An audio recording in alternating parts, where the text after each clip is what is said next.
Hello guys, welcome back to my YouTube channel. This video is gonna be an exciting vlog for me kasi ngayong gabi mag-iimpake tayo. After ko mag-impake, pupunta tayo ng Benguet. Yes, opo. Ang makakasama natin ay walang iba kundi ang mga tropa. Si Ate Wave, si Ate Tin, si Chester, si Aro, si Kuya Matt, at marami pang iba. Ito ang magiging first na camping trip namin together. This is so exciting kasi halos lahat kami hindi pa nakapag-camping. Ang ginawa talaga namin is naghanap kami ng mga rentals ng pang-camping, yung mga camping set, ganun. Ang original plan talaga guys, dapat mag-out of the country. Kaso nga lang, given the situation, ang mahal ng gas, ang mahal ng transportation. So, ang ginawa na lang namin, nag-isip kami ng pwede namin gawin. So, naisip namin mag-camping. Actually, yung camping talaga namin is April 27. Kaso, na-reschedule siya kasi may mga ganap na tinapos. Ito na yung pinaka-available date ng lahat. Ang camping site pala na pinili namin is yung sa may Lake Tabeo ata. Actually, ang nakahanap nun si Ate Tin. Good luck na lang talaga sa amin. Alam ko, ang travel time talaga from that camping site is 8 hours. Ang plan kasi tonight, magkikita-kita kami ng 10 PM sa Lakeshore. So, doon yung pinaka last stopover namin. Tapos right after nun, dire-diretso na kami papuntang Benguet. Tubuti na lang, may nakuha si Kuya Matt na driver. Kung lang makuha si Kuya Matt, worst comes to worst, kaming dalawa ang mag-drive. Palitan kami. Pero dahil nakakuha si Kuya Matt ng driver, thank God, hindi kami magdadrive. As in, tulog talaga kami mamaya. Dapat ang dating namin sa Lake Tabeo, sa may Benguet, ay dapat 6 AM. Kasi mag-aayos pa kami ng tent, mag-aayos pa kami ng lulutuin namin. Hindi ko alam kung ano ang una kong i-impake, pero ang pinaka number one na kailangan ko daw i-impake is kailangan ko ng puffer jacket. It's either puffer jacket or hoodie kasi sobrang lamig nga daw doon. Pero dahil hindi naman ako ganun lamigan talaga, baka mag-hoodie na lang ako. It's 9:25 PM and kakatas ko lang maligo.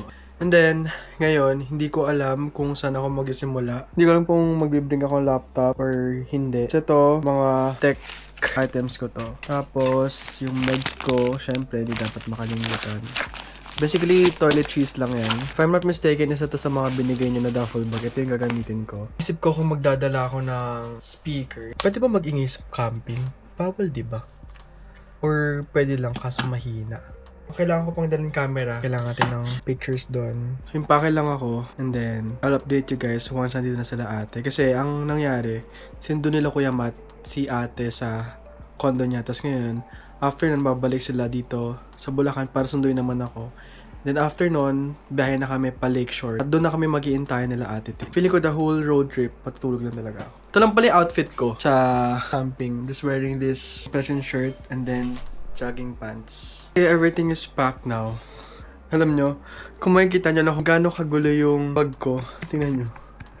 Sobrang gulo. Excuse the mess, guys. Itong kuma, dadalhin ko yan, pating unan. Nagdala ko extra hoodie just in case. It's basically it. Ngayon, I'm just waiting for them para pumunta dito. Sunduin na ako sa house. I'll see you guys later, I guess. Magkakasama na kami. Or kapag ka nasa Lake Tabeo na tayo. So excited. Sobrang excited ako sa trip na to. I-charge ko din tong camera na to para mamaya hindi tayo problema sa battery. Okay?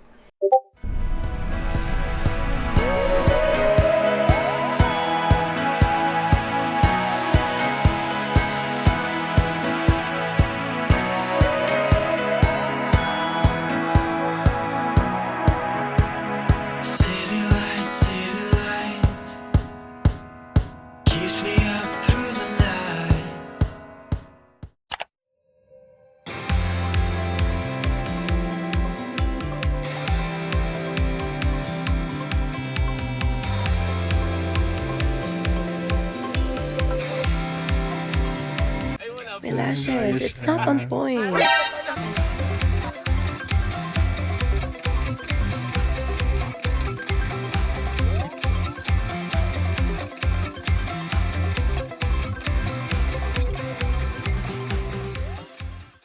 Look guys, ito na yung tent namin. Yung airbed. At ang view! Sobrang ganda. So excited. Let's finish this and let's prepare food. Ito, hindi. Itong maliit na table. Diyan Pang na lang mga snacks. lahat ng mga ano. Can I see? Hindi. Dito ah? Hello guys, it's almost 4:30 and tingnan nyo, ito na yung damit ko. Nagpatong na ako. Sobrang lamig guys.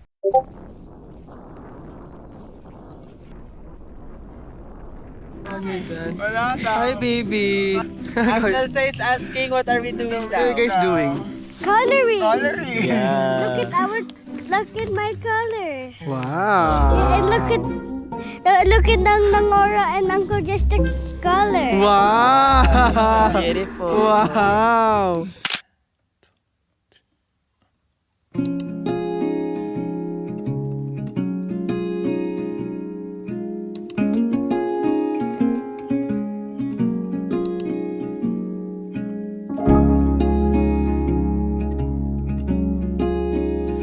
Soft light falls on quiet sand. You almost leaned in. Shadows move, skin to skin. Something unspoken.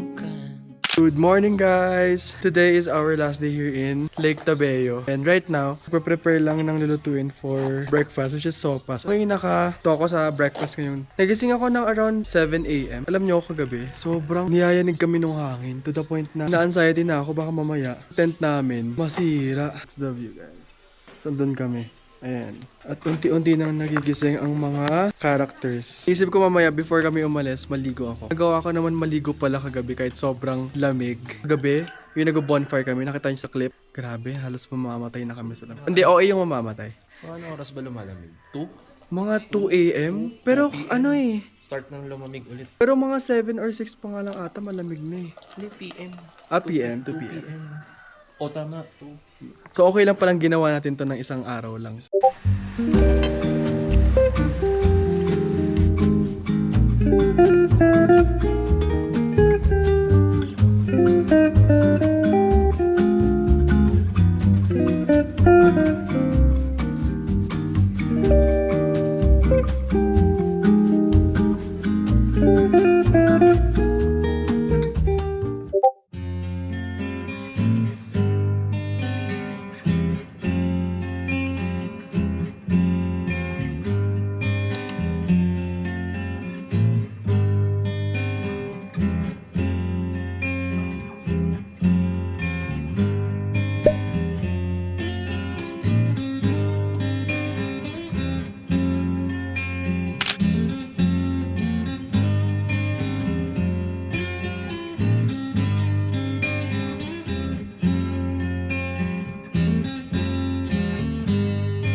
Hi guys, it's been 3 days or 4 days after nung camping namin and sorry if I wasn't been able to vlog dun sa camping site na pinag-campingan namin. It's because all throughout ata nung camping namin, like hindi ko masyadong nahawakan tong camera ko so di rin ako nakakapag-vlog masyado. Clips lang yung mga nilalagay ko dito sa vlog na to. For me, sobrang nakaka-enjoy yung camping together with my friends. Sobrang grateful ako kasi nagawa namin yon and it is something na gusto namin ulit or ako personally gusto ko ulitin soon. Sorry if wala akong masyadong maayos na outro for this camping vlog kasi nakita niyo naman yung last clip na sa pickleball court kami, naglaro kami ng pickleball doon. Ang pinaka-reason kung bakit ngayon ako mag-outro it's because 8 minutes lang talaga yung camping vlog. So, kailangan ko siyang habahan at least 12 minutes. Kaya in-insert ko yung pickleball namin kahapon. After naman ng pickleball namin kahapon, wala naman kaming masyadong ginawa. Tumambay lang ako sa condo ni Ate Riva para magpa-hupa ng traffic.